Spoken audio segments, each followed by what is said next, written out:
রামায়ণ কি শুধুই কাল্পনিক রূপকথা, নাকি রামায়ণেরও ইতিহাস রয়েছে? সত্যি কি রাম আবির্ভূত হয়েছিলেন অযোধ্যায়? সত্যি কি জন্ম নিয়েছিলেন এখানে? তারপরে সত্যিই কি 14 বছরের বনবাসে গিয়েছিলেন সীতা এবং লক্ষ্মণকে সঙ্গে নিয়ে? এসব নিয়ে নানা মুনির নানা মত, রোজই নানা রকম চর্চা চলছে। কিন্তু এই অযোধ্যায় এলে মানুষ বুঝতে পারবেন যে এখানে কিন্তু আনাচে কানাচে ছড়িয়ে ছিটিয়ে এমন কিছু কিছু নিদর্শন রয়েছে যা বারবার প্রমাণ করতে চায় যে রাম এখানেই বিরাজমান ছিলেন দীর্ঘদিন।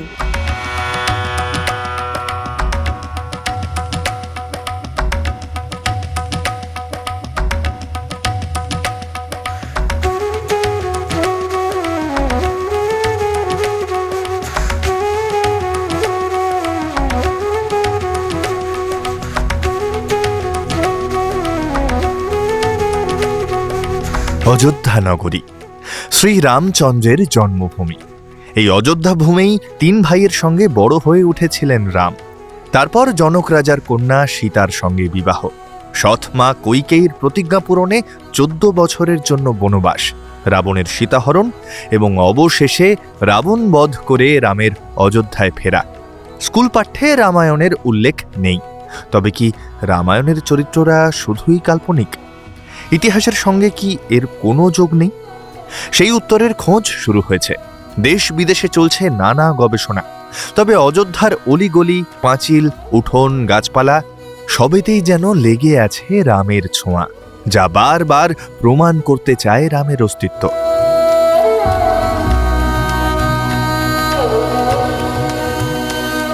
এখন আমরা যেখানে রয়েছি সেই জায়গাটার নাম হচ্ছে কনক ভবন। এই কনক ভবনের ইতিহাস ঘাঁটলে দেখা যায় যে বলা হচ্ছে এই কনক ভবনটি যখন রামের সঙ্গে সীতার বিয়ে হয়েছিল তখন কৈকেয়ী রামকে এবং সীতাকে এই কনক ভবন উপহার হিসেবে দিয়েছিলেন এবং এই কনক ভবনেই সীতা ও রাম দীর্ঘ 12 বছর বসবাস করেছেন। এই কনক ভবনের আনাচে কানাচে তাদের পায়ের ছাপ পড়েছে এবং সেই কনক ভবনে কিন্তু এখন রাম, সীতা এবং লক্ষ্মণের পুজো হয়, তাদের মূর্তি রয়েছে। রামের ইতিহাস, সীতার ইতিহাস, লক্ষ্মণের ইতিহাস ঠিক কতটা সত্যি নাকি কতটা কাল্পনিক, সেই নিয়েই আলোচনা চলছে। কনক ভবন আপনাদের দেখালাম যে এখানেই কিন্তু 12 বছর রাম, সীতা থাকতেন। রামায়ণ আর মহাভারতে বেদের উল্লেখ আছে, তাই মনে করা হয় বেদের পরে রচিত হয় এই 2 মহাকাব্য। 400 থেকে 100 খ্রিস্টপূর্বাব্দে রামায়ণ রচিত হয়েছিল, যে কাহিনী 4000 খ্রিস্টপূর্বাব্দের। নয়া রাম মন্দিরে বেলা 12টার পর রামলালার প্রাণ প্রতিষ্ঠা হয়েছে। এর নেপথ্যেও রয়েছে বিজ্ঞান। মহর্ষি বাল্মীকির রামায়ণের প্রথম কাণ্ডের 18তম অধ্যায়ে উল্লেখ আছে চৈত্রের 9ম তিথিতে জন্মেছিলেন রাম, বেলা 12টা থেকে 4টের মধ্যে। Institute of scientific research on বেদ গবেষণা করে দেখে 10ই জানুয়ারি 5114 খ্রিস্টপূর্বাব্দে দুপুর 12টা থেকে 1টা নাগাদ গ্রহ নক্ষত্রের ঠিক এমনই অবস্থান ছিল। আর ভারতীয় লুনার ক্যালেন্ডার অনুযায়ী সেই দিনটি ছিল চৈত্রের শুক্লপক্ষের 9 তারিখ। এই সময়েই কিন্তু রামনবমী পালিত হয়। রাম রাজত্বের আরও এক নিদর্শন হলো দশরথ মহল।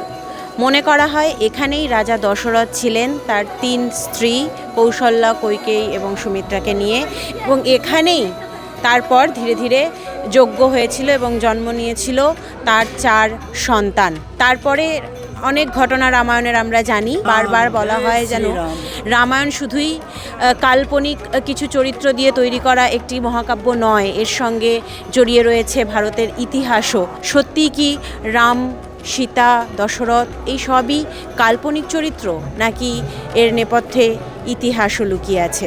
আমরা ঘুরে দেখব।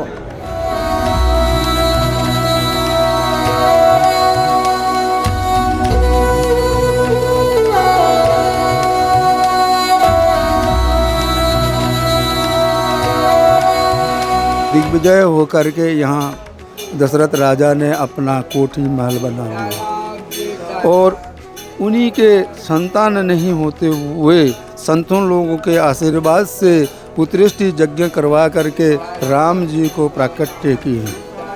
यहाँ राम जी लक्ष्मण भरत शत्रुघ्न चारों खेला लीला करते थे और उनको धनुषधारिणी भगवान भी कहते हैं राम जी को। वो आराध्य उन्हीं के प्रभु भगवान थे, पुत्र के रूप में भगवान स्वयं आए थे। ये उन्हीं का निजी भवन है, निजी राजमहल है।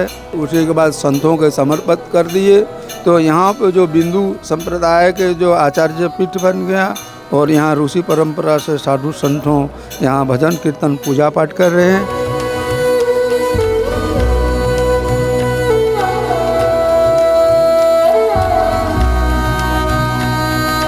রামের অস্তিত্বের আরও এক নিদর্শন মণি পর্বত। কথিত আছে সীতার ইচ্ছা পূরণ করতে রামের নির্দেশে উত্তর থেকে মণিমুক্তে ভরা এই পর্বত অযোধ্যায় এনেছিলেন গরুড়।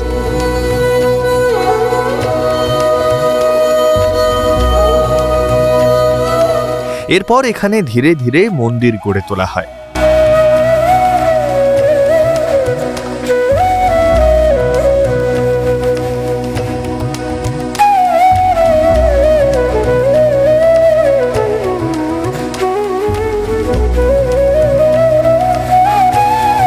রাম মন্দির উদ্বোধনে এসে সেই মণি পর্বতেও ভিড় জমাচ্ছেন ভক্তরা।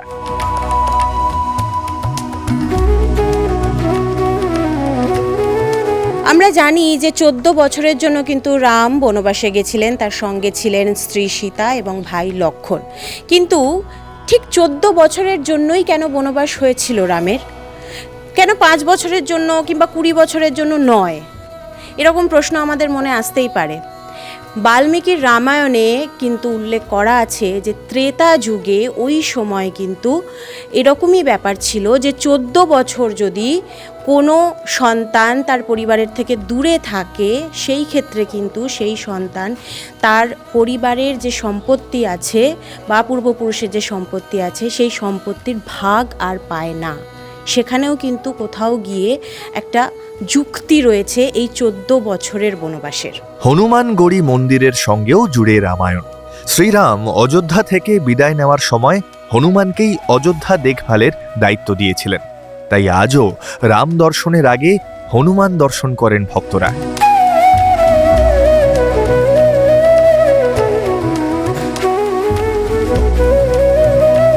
রাবণের পুত্র মেঘনাদের তীরে ঘায়েল হয়েছিলেন লক্ষ্মণ, আর লক্ষ্মণের প্রাণ রক্ষার জন্য সঞ্জীবনী সুধা নিয়ে ফিরছিলেন হনুমান। হনুমান যখন ফিরছিলেন গন্ধমাদন পর্বত হাতে, তখন তিনি গিয়েছিলেন এই অযোধ্যার ওপর দিয়ে। তবে ভরত বুঝতে পারেননি যে কে যাচ্ছেন।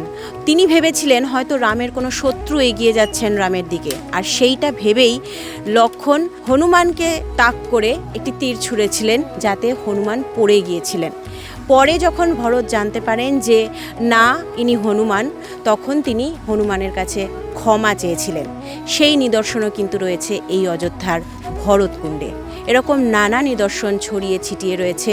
রামায়ণ এখানে জীবিত হয়ে উঠেছে বারবার। তবে শুধু অযোধ্যা নয়, গোটা দেশের আনাচে কানাচে, এমনকি শ্রীলঙ্কাতেও গবেষকরা রামায়ণের অস্তিত্ব খুঁজে পেয়েছেন। যেমন রাম সেতু। মার্কিন ভূতত্ত্ববিদরা এ নিয়ে দীর্ঘদিন ধরে গবেষণা চালাচ্ছেন। ভূতত্ত্ববিদ চেলসি রোজ জানান, কার্বন ডেটিং করে জানা যায় এই সেতুতে থাকা বালি 4000 বছর পুরনো, কিন্তু পাথর 7000 বছর পুরনো, অর্থাৎ রাবণ বধের সময়কালের। আবার শ্রীলঙ্কায় যেখানে রাবণের সাম্রাজ্য ছিল বলে উল্লেখ রয়েছে, সেখানে 4টি সুপ্রাচীন বিমান অবতরণের স্থান পাওয়া গিয়েছে। তবে কি পুষ্পক রথ এখানেই নামতো? রাম কাল্পনিক চরিত্র না রাম সত্যিই ছিলেন? রাম সত্যিই অযোধ্যায় এসেছিলেন এবং তারও ইতিহাস রয়েছে। এই আলোচনা কিন্তু চলতেই থাকবে। এ নিয়ে গবেষণাও প্রচুর হচ্ছে, আরও হবে, এবং কোথাও গিয়ে হয়তো আমরা একটা উপসংহারে পৌঁছতে পারবো যে রাম আসলে সত্যিই ওই মহাকাব্যের একটি চরিত্র, নাকি রামের ইতিহাস সত্যিই ছিল, এককালে রাম রাজত্ব ছিল এই অযোধ্যায়। আমরা অবশ্যই সেদিকে চোখ রাখবো। আপনাদের সামনে শুধু তুলে ধরার চেষ্টা করলাম অযোধ্যার এমন কিছু নিদর্শন যা বারবার কিন্তু চিৎকার করে বলতে চায় যে হ্যাঁ, এখানেই ছিলেন রাম, এখানেই ছিলেন রাজা দশরথ, এখানেই ছিলেন সীতা, লক্ষ্মণ, সকলে। আপনাদের দেখিয়ে দিলাম সেই ছবি। ক্যামেরায় শুভরূপের সঙ্গে সুলয়া, সংবাদপ্রতিদিন.in, অযোধ্যা।